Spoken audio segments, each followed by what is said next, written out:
오늘도 함께 읽은 본문의 말씀을 가지고 하나님이 주시는 말씀 정성스럽게 함께 좀 나누도록 하겠습니다. 지난주부터 우리는 마태복음을 보고 있습니다. 마태복음 1장은 예수님이 누구이신가를 소개하는 장인데 먼저 마태는 지난주에 본 것처럼 예수님의 족보를 이야기하면서 예수님이 누구인가를 유대인들 그리고 우리에게 말씀해 주고 있습니다.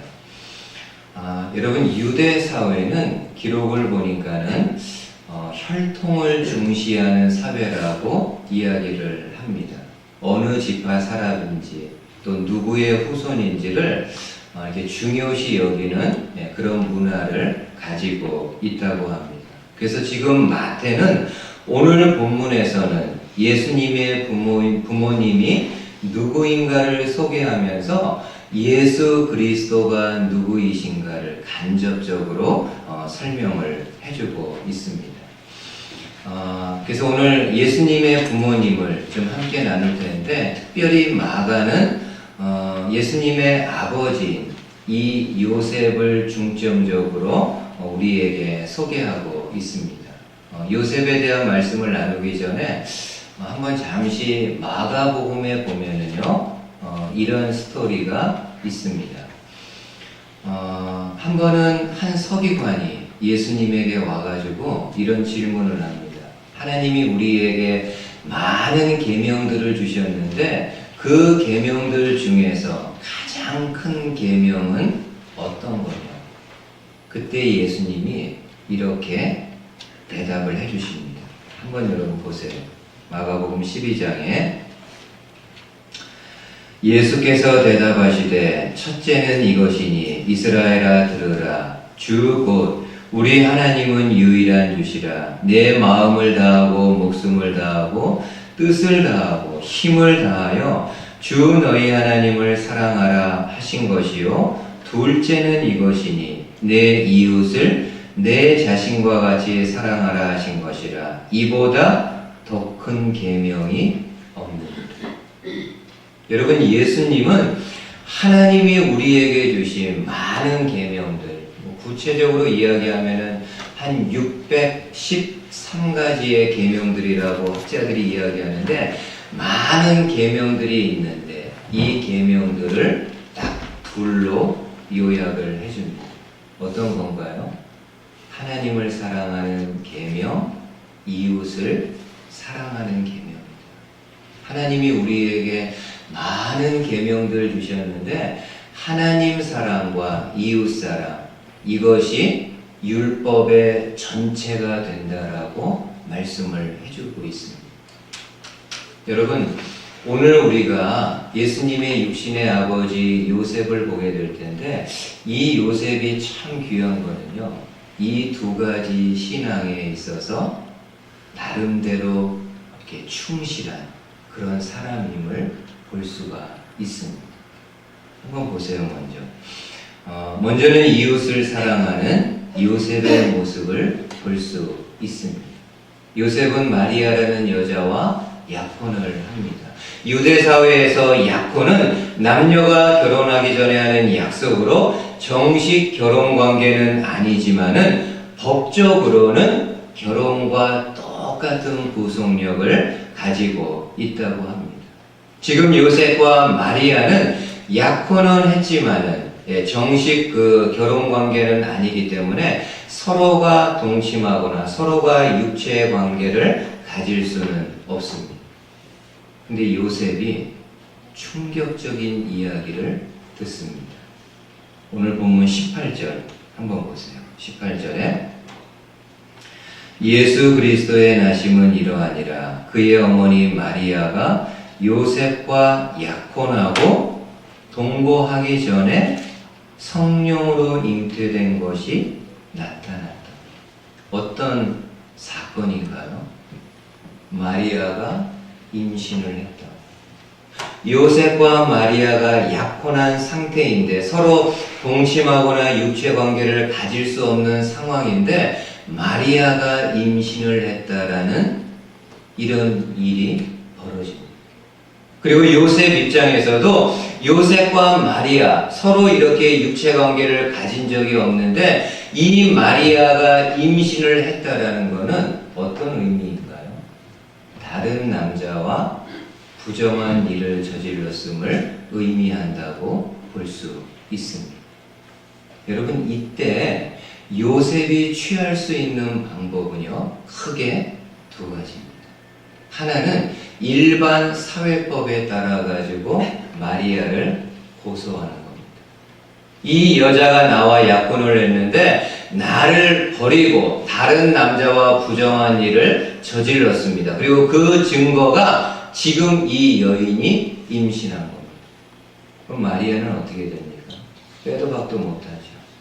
본인이 임신했으니까. 그러나 요셉은 마리아와 동침한 적이 없다고 할 때 이 마리아는 다른 누군가와 불미스러운 관계를 가진 거기 때문에 유대인들로부터 돌에 맞아서 죽을 수밖에 없는 그런 상황. 두 번째 요셉이 취할 수 있는 방법은 어떤 겁니까?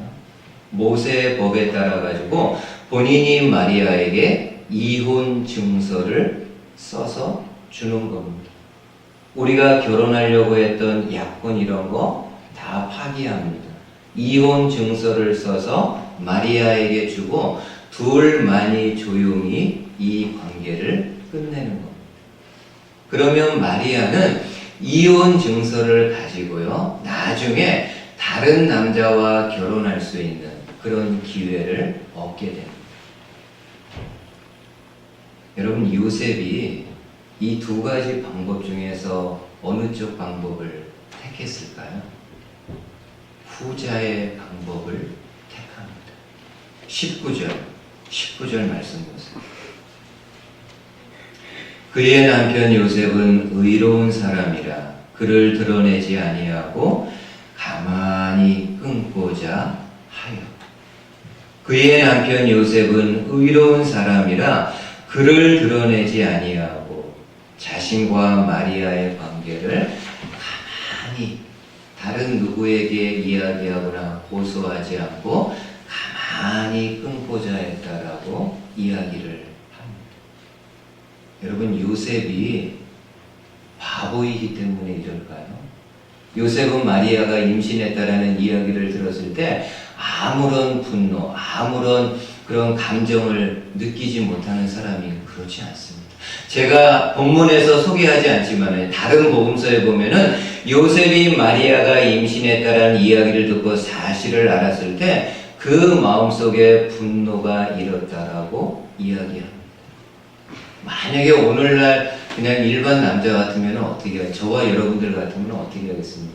당연히 고소하고, 요새는 인터넷도 있으니까 인터넷에다가 마리아 이름 올려가지고 완전히 마리아를 사회에서 매장시키는, 더 이상 생활할 수 없게끔 그렇게 할 수도 있을 것입니다.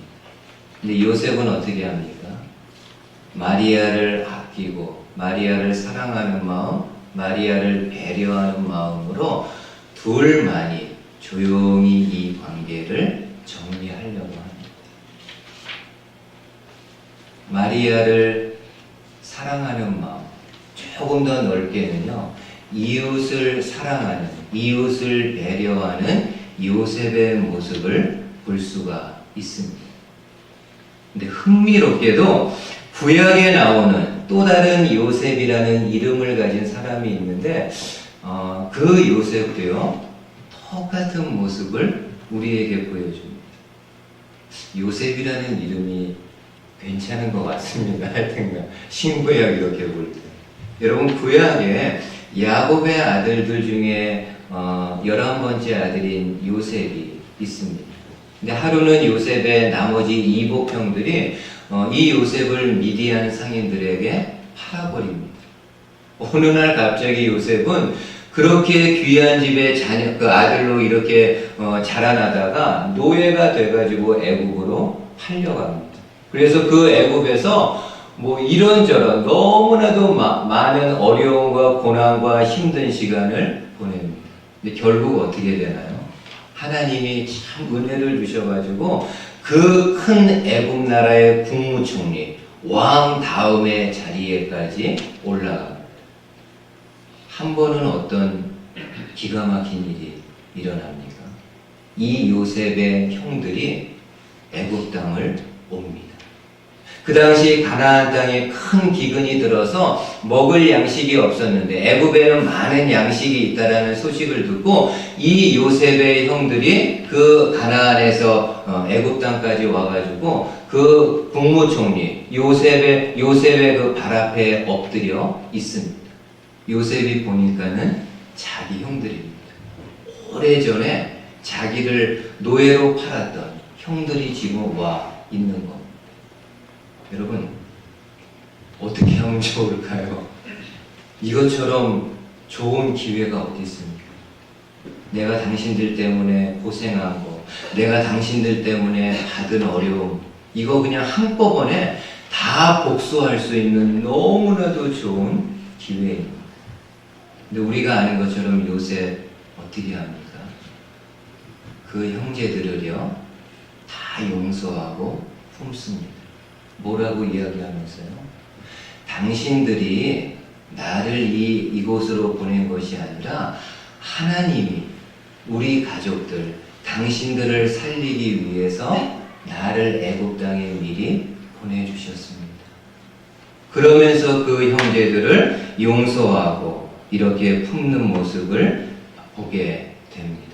그러니까 구약의 이 요셉도요, 형제를 사랑하고 배려하는 사람, 조금 더 넓게는 이웃을 사랑하는 모습을 가지고 있음을 알 수 있습니다. 그럼 마지막으로 여러분 생각해 보세요. 오늘 나에게, 오늘 여러분에게 가장 가까운 이웃은 누구일까요? 우리 주님이 이웃을 사랑하는 것이 율법의 가장 큰 축 중에 하나라고 그랬는데, 과연 나에게 가장 가까운 이웃은 누구일까요? 나요, 나 자신입니다. 여러분, 나 자신이에요. 나에게 가장 가까운 이웃은요, 나 자신이에요. 내가 나를 사랑해야 내 가족도 사랑할 수 있는 마음이고, 내가 나 자신을 사랑해야 일터에서 일하는 동료들도 사랑할 수 있고, 내가 나 자신을 사랑해야지 내 주변에 있는 이웃들도 사랑할 수 있는 마음을 가질 수 있습니다. 근데 적지 않게 많은 사람들이 나 자신을요, 사랑하지 않습니다. 심하면 학대하고 폄하하고 아주 비참한 존재라고 생각을 합니다. 지난주부터 제가 그랜드 래피드에서 목회자 교육이 있어서 수요일부터 참석을 하다가 오늘 주일 예배 때문에 왔습니다. 여러 목사님들이 각 주에서 오셨는데 이렇게 한 그룹에서 같이 이렇게 좀 그 사역과 삶을 쉐어하는 가운데 인도에서 5년 동안 선교 사역을 하다가 오신 선교사님을 만나게 되었고, 또 그분이 하는 이야기를 듣게 되었습니다. 근데 들으면서 제가 아마 저뿐만 아니겠죠, 모든 목사님들이 느꼈을 텐데 너무 마음이 아픈 거예요. 이 선교사님이 5년 동안 인도에 가서 많은 박해받고 많은 어려움을 겪으면서 사역을 했는데 사역의 열매가요, 전혀 없는 거예요. 그래서 5년 힘겹게 있었지만은 거의 쫓겨나다시피 하면서 다시 미국 땅으로 넘어오게 된 겁니다. 그러니까 이분이 본인에 대해서요, 너무 절망적으로 생각하는 거예요. 하나님이 나에게 이렇게 아무것도 안 주실 수가 있는가? 나를 사역자, 선교사로 세웠으면은 내가 가서 사역하면 좀 어떤 열매가 있어야 되는데 어떻게 이렇게 나에게 주신 것 하나도 없이 5년이라는 세월 몸과 마음이 고생만 하고 아무런 열매도 맺지 못해. 본인이 본인에 대해서 너무 자학하고 폄하하고 그런 모습을 보게 되었습니다. 여러분, 저와 여러분들이 사랑을 받을 만한, 내가 나를 사랑할 만한 그런 존재 가치가 없는 사람들일까요? 그렇지 않습니다. 여러분은 혹시 나 자신을 보면서 아유, 공부도 많이 못했고 가진 것도 없고 몸도 약하고 내세울 거 하나도 없고 이렇게 생각하실지 모르겠지만은요, 하나님은 그렇지 않습니다. 여러분 이 말씀 한번 보세요. 로마서 5장 8절에 아주 참 귀한 말씀이 있습니다. 우리가 아직 죄인 되었을 때에 그리스도께서 우리를 위하여 죽으심으로 하나님께서 우리에 대한 자기의 사랑을 확증하셨느니라. 우리가 아직 죄인 되었을 때에 그리스도께서 우리를 위하여 죽으심으로 하나님께서 우리에게 대한 자기의 사랑을 확증했다. 하나님이 저와 여러분들을 얼마나 귀하게 여기시는 줄 아세요? 하나님에게 하나밖에 없는 유일한 아들이신 예수님을 죄인인 나를 위해, 죄인인 여러분들을 위해 십자가에 못 박혀 죽게 하셨습니다. 그리고 그 예수님을 믿는 사람마다 하나님의 자녀가 되게 하는 축복을 주셨다라고 말씀합니다. 그만큼 저와 여러분들이 가치 있는 사람입니다. 하나님이 당신의 유일한 아들을 나를 위해서 희생하실 정도로 저와 여러분들이 무한한 가치를 가지고 있는 사람입니다. 어떤 사람이 이웃을 사랑할 수 있습니까?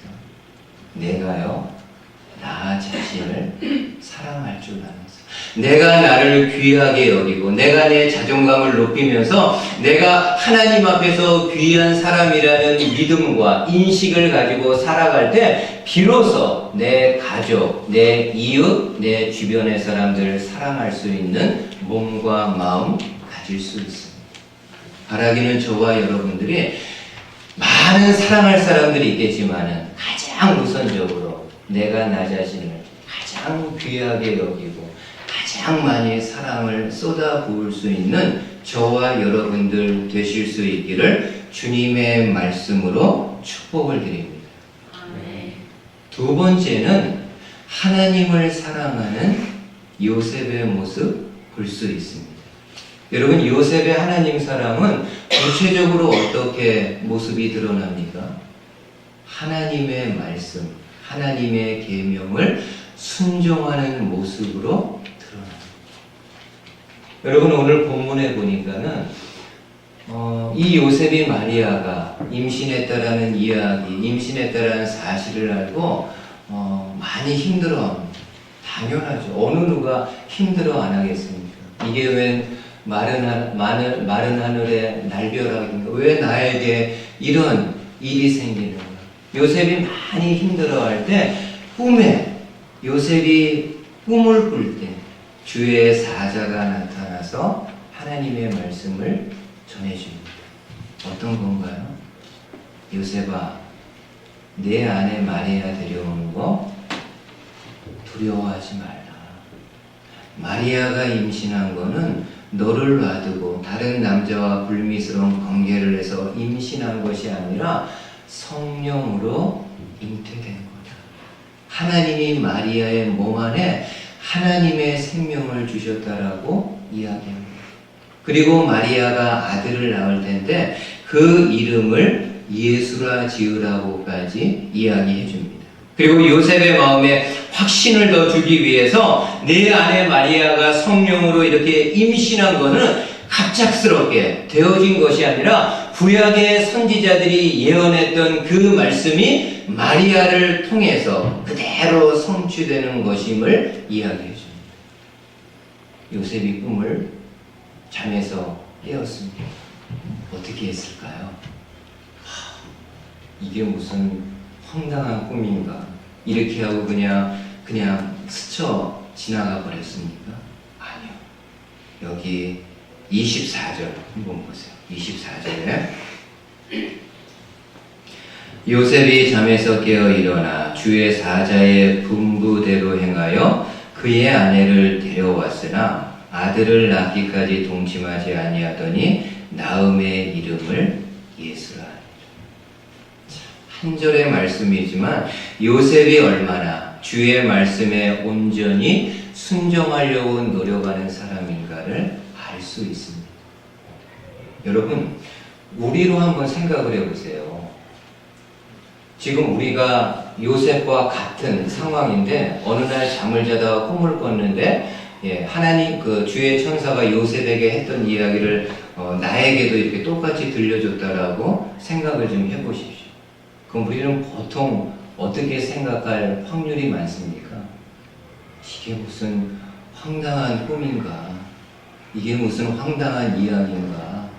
성령으로 임신하다 이게 무슨 황당한 이야기인가 하면서 별로 그 말씀에 주의를 기울이지 않고, 그러나 아마 요셉은요, 본인의 이성, 본인의 지식으로 이해가 되지 않는다 할지라도 주의 천사를 통한 하나님의 말씀이기 때문에 그대로 순종합니다. 어떻게 해요? 마리아를 데려옵니다. 누구 아들인지도 모르겠는데 이렇게 임신한 마리아를 데려옵니다. 그리고 이 마리아가 그 아기 예수를 낳을 때까지 동침하지 않았다라고 이야기를 합니다. 여러분, 요셉이 하나님 사랑하는 것은 그냥 입으로 하나님 사랑합니다 이것이 아니라 하나님이 말씀을 주셨는데 그 말씀이 납득이 안 되고 이해가 안 되고 도저히 인간의 이성으로는 받아들일 수 없는 내용임에도 불구하고 그래도 주의 말씀이기 때문에 순종을 합니다. 구약에 많은 선지자가 있어요. 근데 그 중에 호세아 선지자가 있습니다. 여러분, 호세아 선지자는 북이스라엘에서 활동했던 선지자인데 그 당시 호세아가 사역했던 북이스라엘은 이스라엘 백성들이 하나님을 떠나서 우상들을 섬기는 것이 가장 절정에 달했던 그 시대 중에 하나였습니다. 하루는 하나님이 호세아에게 말씀합니다. 음란한 여자를 아내로 맞이하라. 하나님이 선지자 호세아에게 이야기하는 거예요. 음란한 여자를 데려다가 아내로 맞이하라. 지금으로 한번 생각해 보죠. 여러분, 구약의 선지자, 굳이 오늘로 이야기한다면은 그래도 목회자에게 좀 가깝지 않겠습니까? 선지자도 하나님의 말씀을 대언했던 사람, 굳이 오늘날 그 포지션으로 이야기하면은 목사들이, 목회자가 주의 말씀을 전하는 거니까 목회자랑 비슷하잖아요. 하나님이 어느 날 저에게, 결혼하기 전인 저에게 말씀합니다. 음란한 여자와 결혼하라. 음란한 여자를 데려다가 결혼하라. 제가 그 이야기 들을 때 얼마나 황당하겠어요. 하나님 안 됩니다. 저 개척하려면 최소한 아내가 피아노 반주 할 수 있는 네, 그 정도. 아니면은 개척해야 되는데 저 돈 없으니까는 그래도 아내 쪽은 좀 배경이 좀 빵빵한 그런 사람 얻어야 되지. 아니, 솔직히 그런 생각 들지 않겠습니까? 근데 호세아가 어떻게 합니까? 정말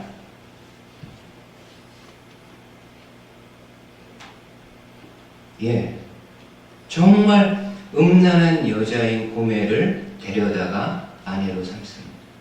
아니나 다를까 이 고멜이 호세아와 결혼했는데도 불구하고 계속해서 다른 남자에게 가서 거기서 삽니다. 그때마다 호세아가 어떻게 하나요? 가서 고멜을 품고 용납하고 데려옵니다. 계속 반복하는 거예요. 사람들이 호세아에게 물어보지 않았어요. 왜 당신은 선지자인데 귀한 여자들 많은데 하필 이런 여자랑 결혼했습니까? 안 물어보겠습니까? 호세아의 대답이 뭘까요? 하나님이 말씀하셨기 때문입니다. 하나님이 호세아에게 왜 음란한 여자를 데려다가 결혼 생활을 하라고 하셨을까요? 이유가 있죠. 여러분, 말씀드린 것처럼 이 당시 이스라엘 백성들이 하나님을 계속해서 버리고 계속해서 우상을 가서 섬기는 그 모습을 보면서 하나님이 이스라엘 백성들에게 이야기하는 거예요. 그럼에도 내가 너희들 버리지 않는다. 너희들이 신랑인, 남편인 나를 버리고 다른 헛되는 우상들에게 가서 막 절하고 음란하게 섬긴다 할지라도 나 너희들 끝까지 포기하지 않고 끝까지 추격해서 품는다. 이 하나님의 마음을 호세아의 결혼 생활을 통해서 이스라엘 백성들에게 보여주는 거예요. 호세아 입장에서는 참 힘든 하나님의 말씀이었지만은 그럼에도 그 말씀에 순종해서 음란한 여자와 결혼 생활을 합니다. 호세아가 여러분 하나님을 사랑했기 때문에 가능합니다. 여러분 예수님이 뭐라고 말씀하십니까? 나를 사랑하는 자는 나의 계명을 지킨다. 나를 사랑하는 자는 나의 계명을 지킨다. 반대로 나의 계명을 지키는 사람은 그가 하나님 사랑하는 사람인 것을 알 수 있다고 말씀합니다. 오늘 저와 여러분들 마지막으로 한번 생각해 보세요. 한번 제가 질문을 드려볼게요. 마음으로 대답해 보세요. 여러분들 하나님을 사랑하시나요? 사랑한다고 하면은 두 번째 질문. 얼마만큼 하나님의 계명, 하나님의 말씀들에 순종하고 있습니다. 정비례해야 돼요. 하나님 사랑, 하나님을 이만큼 사랑하면은 그도 이만큼까지는 하나님의 말씀을 순종해야 됩니다. 근데 우리는 어떻습니까? 여기에요. 입술로는 그리고 의식적으로나 머리로는 착각을 합니다. 내가 하나님을 사랑하는 사람인 거죠. 근데 실제 생활에서는 어떻습니까? 하나님의 말씀 여러분 잘 순종하시나요? 목사가 이 자리에서 하나님의 말씀을 여러 가지로 대언합니다. 예배가 참 중요합니다. 하나님이 기뻐하시는 일입니다. 기도가 참 중요합니다. 하나님이 기뻐하시는 겁니다. 전도, 말씀 읽는 거. 여러분 이렇게 이야기할 때 여러분들이 얼마나 순종하시나요? 저에게 순종하는 게 아니라 하나님이 목사에게 말씀을 주셔서 그 말씀을 여러분들에게 전하게 될 때 여러분들이 하나님을 사랑하는 분이라고 성도라고 한다면은 얼마나 하나님의 말씀 계명에 순종하십니까? 얼마나 이 한 시간의 예배를 지키기 위해서 노력합니까? 토요 아침 예배가 있는데 그 아침 예배를 참여하기 위해서 얼마만큼 여러분들이 노력합니까? 기도하는 거 얼마나 여러분들이 애쓰고 수고하며 노력합니까? 많이 못해요. 근데 그러면서도 우리가 하나님을 사랑하는 것으로 착각 내지 생각을 하고 있습니다. 요셉은 어떤 사람입니까? 하나님을 사랑하는 사람. 말로만 사랑하는 것이 아니라 하나님이 마리아를, 임신한 마리아를 데려다가 아내 삼으라고 할 때 도저히 이성적으로는 이해가 안 되겠지만은 그래도 그 말씀 그대로 받아들입니다. 오늘 우리도 좀 그렇게 좀 했으면 좋겠습니다. 한평생 한 번의 신앙생활 하는 건데 그냥 밋밋하게 내가 신앙이 있는 것처럼 생활하는 그것이 아니라 정말 하나님 사랑하는 마음이 있다고 한다면은 하나님이 예배 시간을 통해서 주시는 말씀들 혹은 여러분들이 좀 더 열심히 있어서 개인적으로 말씀을 읽는 분들이 있다고 한다면은 읽는 가운데 주시는 말씀 그냥 스쳐보내지 아니하고 그 말씀 순종하며 살아갈 수 있는 저와 여러분들 되실 수 있기를 주님의 말씀으로 축복을 드립니다. 아멘. 예, 한번 여러분